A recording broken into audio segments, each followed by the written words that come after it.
Les contes des frères Grimm, l'Ondine de l'étang. Il était une fois un meunier qui vivait heureux avec sa femme. Il avait de l'argent et des biens qui s'accroissaient d'année en année.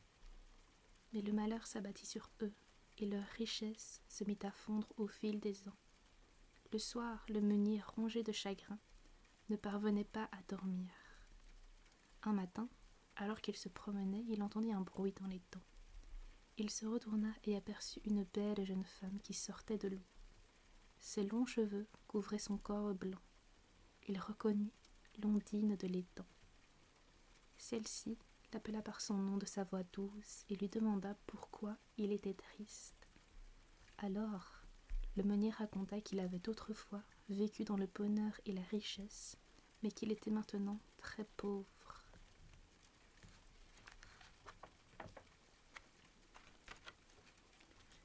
Rassure-toi, dit l'Ondine, tu seras riche et heureux si tu me promets de me donner ce qui vient de naître dans ta maison. Le meunier accepta, pensant qu'il s'agirait sans doute d'un bébé chien ou chat, et revint en hâte au moulin. La servante accourut au-devant de lui en lui criant de se réjouir, car sa femme venait de mettre au monde un garçon. Alors, le meunier fut frappé de terreur. L'Ondine savait ce qui se passait et l'avait trompé. Il rentra et raconta à sa femme ce qu'il avait promis à l'Ondine. « À quoi me sert le bonheur et la richesse si je dois perdre mon enfant ?» songea-t-il. Pourtant, le bonheur revenait dans sa maison et ses coffres se remplissaient d'argent. Mais la promesse qu'il avait faite à l'Ondine le tourmentait sans cesse. Chaque fois qu'il passait devant l'étang, il craignait de la voir surgir pour réclamer sa dette. Aussi avait-il défendu à son enfant de s'approcher de l'eau. Comme les années passaient et comme l'Ondine ne se montrait pas, le meunier reprit courage, le garçon grandit, apprit le métier de chasseur, puis se maria avec une jeune fille. Ils s'aimaient et vivaient heureux. Un jour qu'il chassait un chevreuil, le jeune homme se trouva près de l'étang. Il abattit la bête, la vida, puis alla se laver les mains, tachées de sang dans l'étang. À peine les y eut-il plongés que l'Ondine surgit, l'enlaça et l'entraîna si vite au fond de l'étang que les eaux se renfermèrent d'un coup sur lui. Le soir venu, comme le chasseur ne rentrait pas, sa femme prit peur. Elle sortit pour le chercher et courut vers l'étang. Elle aperçut près du bord la gibecière de son mari et l'appela en vain. La surface de l'eau restait immobile. La pauvre femme fit le tour de l'étang en se lamentant, s'écroula de fatigue et finit par s'endormir. C'est alors qu'elle fit un rêve. Elle escaladait une montagne sous la pluie et le vent. Parvenue au sommet, elle aperçut sous un ciel bleu, au milieu d'une prairie, une jolie cabane. À l'entrée de celle-ci, elle vit une petite vieille qui lui faisait un signe amical. À cet instant, la pauvre femme se réveilla. Il faisait jour, et elle décida de faire ce que lui conseillait son rêve. Elle gravit la montagne, et tout se passa comme dans son rêve. En haut, dans une cabane, elle trouva la petite vieille qui l'accueillit et la fit asseoir. « Il doit être arrivé malheur, lui dit-elle, pour que tu te réfugies chez moi. » La femme raconta ce qui lui était arrivé. « Prends ce peigne d'or et attends la pleine lune, lui dit la petite vieille. Va t'asseoir sur la rive de l'étang et avec ce peigne, démêle tes longs cheveux. Puis, pose le peigne près du bord et tu verras ce qui arrivera alors. » La femme rentra chez elle.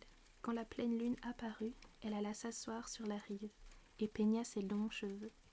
Puis, elle posa le peigne au bord de l'eau. Aussitôt une vague emporta le peigne au fond de l'étang. Tout d'un coup, la tête de son mari surgit de l'eau. Sans parler, il regarda sa femme avec des yeux tristes. Mais une seconde vague déferla et recouvrit la tête du chasseur. Désolée, la femme rentra chez elle et vit en rêve la cabane de la petite vieille. Le lendemain, elle alla lui conter ses malheurs.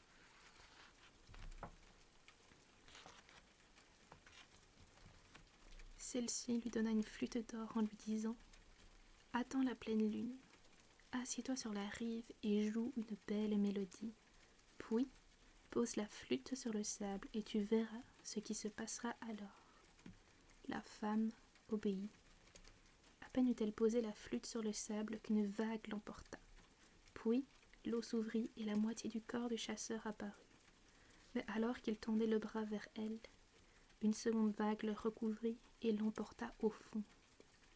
« Ah, dit la malheureuse, à quoi me sert de voir mon bien-aimé si je dois toujours le perdre ?» Le chagrin emplit son cœur, mais un rêve la conduisit pour la 3e fois dans la cabane de la petite vieille. Celle-ci lui donna un rouet d'or et lui dit « Tout n'est pas encore fini. Attends le retour de la pleine lune. Assieds-toi sur la rive et file toute la bobine. Quand tu auras fini, pose le rouet près de l'eau et tu verras ce qui se passera alors. » La femme obéit à tout. Dès qu'elle posa le rouet sur la rive, une vague l'emporta. Aussitôt, la tête et le corps tout entier du chasseur surgirent à la surface. Vite, il sauta sur la rive, prit sa femme dans ses bras et s'enfuit. Soudain, l'étang se mit à gronder. Inondant toute la campagne, la femme appela la petite vieille à l'aide. En un clin d'œil, le chasseur et sa femme furent changés en grenouilles et crapauds, et purent ainsi échapper à la mort, mais ils furent éloignés l'un de l'autre. Quand l'eau se retira, ils reprirent leur forme humaine. Cependant, chacun d'eux était séparé de l'autre par des hautes montagnes, et gardait seul un troupeau de moutons.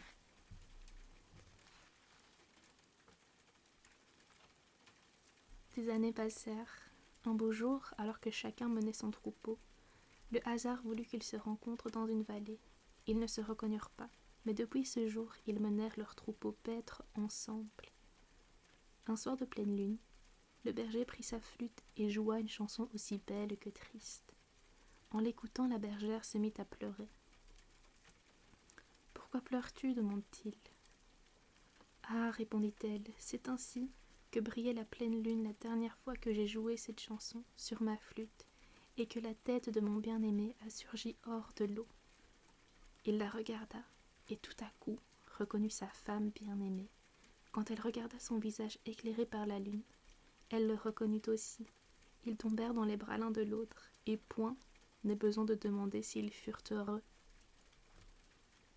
Un œil, 2 yeux, 3 yeux. Il était une fois une femme qui avait 3 filles. L'aînée s'appelait Un œil, parce qu'elle n'avait qu'un seul œil. La seconde s'appelait 2 yeux, parce qu'elle avait 2 yeux comme tout le monde.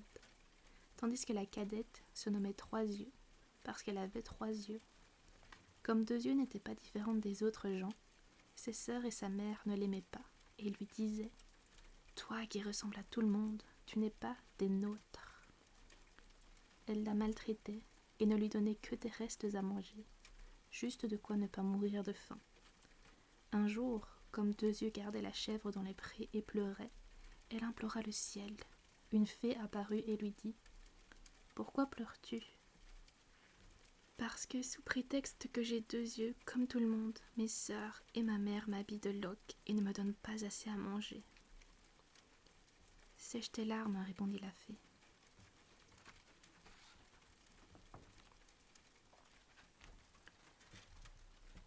Tu n'as qu'à dire « Méhéhé la biquette, petite table est prête, et tu auras devant toi une table dressée avec des mets délicats offerts à volonté. Une fois que tu te seras bien récalé, tu diras « Méhéhé la biquette, petite table arrête, et aussitôt elle disparaîtra sous tes yeux. » La fée partit. 2 yeux essaya tout de suite et dit « Méhéhé la biquette, petite table est prête. » Aussitôt apparut une table dressée, garnie de plats succulents. Elle se régala, et le repas terminé dit « Méhéhé la biquette, petite table arrête. » Et la table disparut. Le soir, quand elle rentra, 2 yeux ne mangea pas les restes qu'on lui laissait. Au bout de quelque temps, les sœurs le remarquèrent et se dirent « 2 yeux, qui avait toujours faim, ne touche plus à sa nourriture. » Pour éclaircir ce mystère le lendemain, Un œil accompagna sa sœur quand elle partit garder la chèvre. 2 yeux, comprenant qu'on la surveillait, mena la chèvre monter plus loin que d'habitude. Sa sœur, fatiguée par cette longue marche, s'allongea dans l'herbe tandis que Deux Yeux lui chantait une berceuse. Un œil, ma sœur, ne dors-tu pas? Un œil, ma sœur, dors-tu déjà? Aussitôt, un œil s'endormit profondément. Alors Deux Yeux entonna son refrain. Mais hé hé, la biquette, petite table est prête. Une fois la table dressée, elle mangea les plats succulents, puis chanta à nouveau. Mais hé hé, la biquette, petite table s'arrête. Et tout disparut. Quand sa sœur se réveilla, elles rentrèrent toutes les deux à la maison.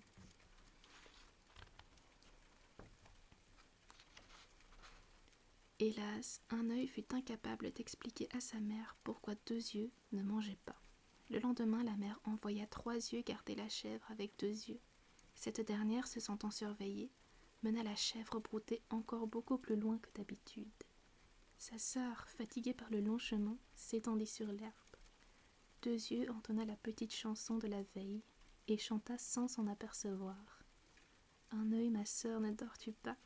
Avant de reprendre correctement. Trois Yeux, ma sœur, dors-tu déjà? Aussitôt, Trois Yeux s'endormit, mais seulement avec ses deux yeux. Son troisième œil, lui, avait échappé au charme. Elle le ferma par ruse, mais, sous ses cils, elle pouvait tout observer. Deux Yeux, croyant qu'elle dormait profondément, chanta sa petite chanson, mangea et but, puis reprit l'autre petite chanson. Mais cette fois, Trois Yeux vit tout. Lorsqu'elles entrèrent à la maison, Trois Yeux dit à leur mère: « Je sais pourquoi Deux Yeux ne mange rien de ce qu'on lui donne. » Une fois dans le pré, elle dit à la chèvre: « Mais hé hé, la biquette, petite table est prête. » Et aussitôt, elle a devant elle une table garnie de plats succulents, bien meilleurs que ce que nous mangeons. Son repas terminé, elle chante alors: « Mais hé hé, la biquette, petite table s'arrête. » Et tout disparaît. Jalouse, sa mère s'écria: « Tu veux mener une vie meilleure que la nôtre? Eh bien, je vais te priver de ce plaisir. » Et elle tua la chèvre. Deux Yeux sortit de la maison pour pleurer. Soudain, la fée réapparut. « Pourquoi pleures-tu, Deux Yeux? La chèvre qui dressait ma petite table est morte. La faim et la misère sont revenus pour moi. » « Écoute bien, dit la fée. Tu vas demander à tes sœurs qu'elles te laissent les boyaux de ta chèvre, et tu les enfouiras sous terre devant la porte de la maison. » Et la fée disparut. Deux Yeux demanda à ses sœurs les boyaux de la chèvre et les enterra devant la maison. Le lendemain, oh surprise! Un arbre merveilleux avait poussé à cet endroit portant des fruits d'or. Quand un œil voulut monter dans l'arbre pour en cueillir un, elle n'y parvint pas. Trois Yeux essaya à son tour, mais en vain, les fruits d'or se dérobaient. Seuls Deux Yeux parvint à cueillir ces fruits. Sa mère et ses deux sœurs jalouses devinrent encore plus méchantes avec elle. Un jour, comme les trois sœurs se tenaient au pied de l'arbre merveilleux, arriva un jeune seigneur à cheval. « Vite, Deux Yeux, cache-toi là dans le tonneau, pour ne pas nous faire honte !» crièrent les deux sœurs. « À qui ce bel arbre appartient-il » demanda le seigneur. « Si l'on m'en donnait une branche, on pourrait me demander ce qu'on voudrait. » Aussitôt, les deux sœurs s'élancèrent vers l'arbre pour en cueillir un rameau, mais elles n'y parvinrent pas. Le jeune cavalier trouvait étrange que cet arbre leur appartienne, alors qu'elles ne pouvaient même pas en cueillir une seule branche. Tout à coup, Deux Yeux poussa son tonneau et quelques pommes d'or roulèrent jusqu'au pied du beau cavalier.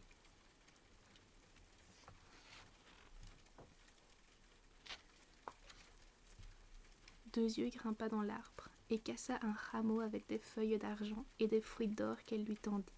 « Que veux-tu que je te donne en échange » demanda le cavalier. « Ah, répondit Deux Yeux, si vous vouliez m'emmener avec vous, je serais heureuse. » Le seigneur la prit alors sur son cheval, galopa jusqu'au château de son père et l'épousa. Après le départ de Deux Yeux, Les deux sœurs envieuses se consolèrent en se disant qu'il leur restait l'arbre merveilleux. Mais le lendemain, quand elles se levèrent, l'arbre avait disparu. Il avait suivi Deux Yeux et se dressait devant sa chambre. Deux Yeux vécut heureuse de longues années, lorsqu'un jour 2 mendiantes frappèrent à la porte du château. Reconnaissant ses sœurs, Deux Yeux les accueillit avec tant de gentillesse et d'affection qu'elles regrettèrent sincèrement tout le mal qu'elles avaient fait à leur sœur dans sa jeunesse. Les 7 Souabes. Il était une fois 7 habitants de la Souabe qui s'étaient réunis. Le premier était monsieur le maire, le deuxième Jacquet, le troisième Marco, le quatrième Georget, le cinquième Michelou, le sixième Jeannot et le septième Petit Guy. Tous les 7 voulaient parcourir le monde d'un bout à l'autre et accomplir de grands exploits. Comme ils voulaient être armés afin d'être en sécurité, ils avaient fabriqué une lance assez robuste pour les défendre tous les 7. Ils la portaient ensemble, monsieur le maire le plus hardi, marchant devant et ensuite par ordre de taille jusqu'au dernier qui était Petit Guy.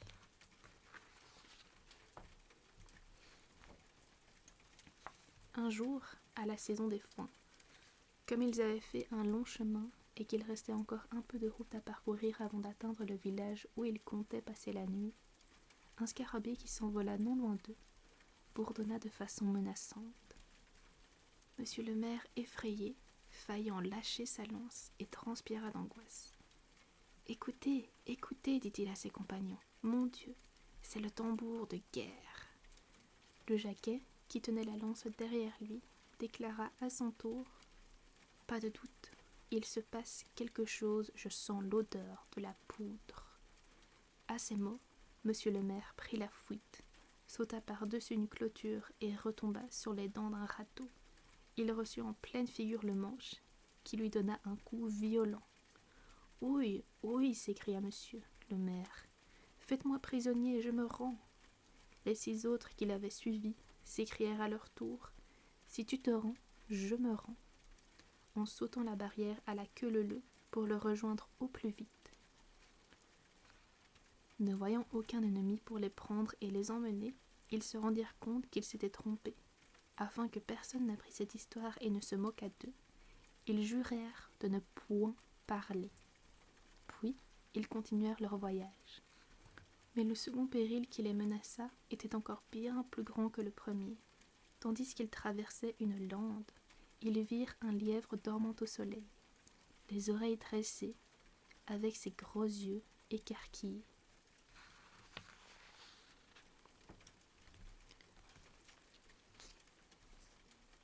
À la vue de cet animal effrayant, ils prirent peur et se réunirent pour savoir ce qu'ils allaient faire. S'ils décidaient de fuir, ils craignaient d'être poursuivis par le monstre, qui pourrait bien les avaler tout crus. Ils saisirent la lance tous les 7, monsieur le maire en tête et Petit Guy en dernier. Tandis que monsieur le maire feignait d'attaquer, Petit Guy, lui, brûlait d'attaquer vraiment et criait « Au nom de la Souabe ! En avant les enfants, sinon le diable nous laisse en plan. » Mais Jeannot ajouta « Tu peux facilement faire le fanfaron, toi qui viens le dernier dans la chasse au dragon. » Michelou à son tour s'exclama « C'est peut-être le diable, ou, si ce n'est pas lui, il s'en fout d'un seul poil, et même d'un demi. » Puis, ce fut Georget qui intervint à son tour. « C'est le diable, ou alors c'est sa mère en personne. Ou son frère de lait, si je ne déraisonne. » Marco eut une bonne idée et s'exclama « Mais vas-y, Petit Guy, passe devant et je te suis. » Mais Petit Guy ne l'écouta pas, et Jacquet dit « Le maire est le premier, aussi c'est à lui que revient l'honneur d'attaquer. » Alors monsieur le maire prit son courage à 2 mains et dit gravement « Allons-y, lançons-nous bravement à l'assaut, c'est là qu'on reconnaît les hommes courageux. » Et tous ensemble ils partirent à l'attaque du dragon. Monsieur le maire fit le signe de croix en appelant Dieu à son secours. Mais comme rien ne se passait et que l'ennemi approchait, il se mit à crier effrayé « Oh, oh, oh !» ce qui réveilla le lièvre qui s'enfuit à toute vitesse.